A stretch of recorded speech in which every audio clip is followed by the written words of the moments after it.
দাপটে গ্যাবা টেস্টের প্রথম দিন খেলা হয়েছিল মাত্র 13.2 ওভার। অস্ট্রেলিয়া বিনা উইকেটে 28 রান।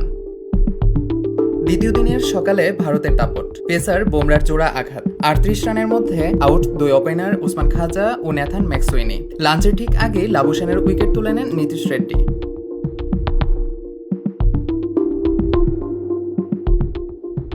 দেয়ালে পিঠ ঠেকলে নাকি ঘুরে দাঁড়ায়, পরের গল্পটা অস্ট্রেলিয়ার ঠিক তেমনই ঘুরে দাঁড়ানোর। লাঞ্চ থেকে ফিরেই হেডের তাণ্ডব, সাথে স্মিথের দারুণ সঙ্গ। চতুর্থ উইকেটে 241 রানের জুটি, অস্ট্রেলিয়ার দুর্দান্ত কামব্যাক। 115 বলে কেরিয়ারের নবম সেঞ্চুরি তুলে নেন ট্রাভিস হেড, বাদ থাকেননি স্মিথও, তুলে নেন কেরিয়ারের 33তম টেস্ট সেঞ্চুরি। সেঞ্চুরির পরপরই 101 রানে স্মিথকে ফেরান বুমরা। একই ওভারে বুমরা তুলে নেন মার্সের উইকেট। এর মাধ্যমে বুমরা তুলে নেন কেরিয়ারের 12তম ফাইফার। 160 রান করা হেডকেও ফেরান বুমরা। দিন শেষে অ্যালেক্স কেরির ব্যাটে চড়ে ভারতের বিপক্ষে টানা 11 টেস্ট পর 400 পেরোয় অস্ট্রেলিয়া।